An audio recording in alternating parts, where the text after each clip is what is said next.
We might say then that the Spirit of God is the person in the Godhead who comes to make us conscious of God's presence. Think, for example, of what the psalmist says in Psalm 139, in a very beautiful statement in a psalm that's probably familiar to all of us.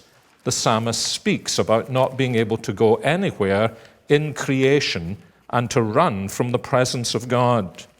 Where shall I go from your Spirit? Or where shall I flee from your presence? If I take the wings of the morning and dwell in the uttermost parts of the sea, even there your hand shall lead me, and your right hand shall hold me. The Spirit of God and the presence of God. But there's a very fascinating and actually very attractive detail in the presence of God that the scriptures of the Old Testament also take up. If you turn a few pages back to the 104th Psalm, you'll find this marvelously expressed in verses 29 and 30.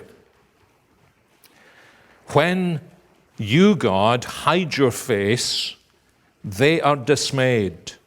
When you take away their breath, they die and return to their dust. Now, clearly, that's an echo of Genesis chapter 1 and Genesis chapter 2. When you hide your face, they return to the dust. When you send forth your Spirit, they are created, and you renew the face of the ground. Now, I wonder if you notice there's a kind of parallelism here.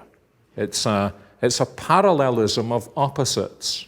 When God hides his face, there is dismay and death, but when God sends forth his Spirit, there is life and renewal and joy.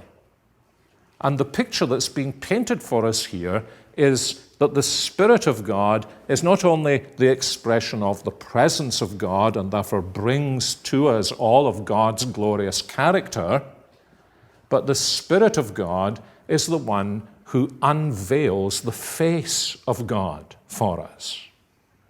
Not just the attributes of God, but the very person of God. And that picture is used on more than one occasion in the Old Testament scriptures.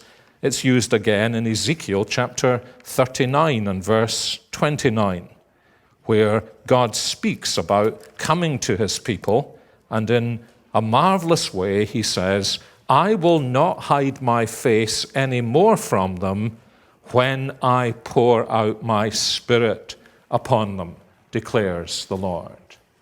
So you see that picture? The hiding of God's face and then the unveiling of God's face in and through the person of the Holy Spirit. It's this that David also speaks about in his great psalm, Psalm 51, and in verses 9 through 12, when he's asking for forgiveness. He prays, hide your face from my sins, create in me a clean heart, cast me not away from your presence, and take not your Holy Spirit from me. You see what he's doing? He is saying, hide your face from my sins, but Lord, don't hide your face from me. Send your Holy Spirit.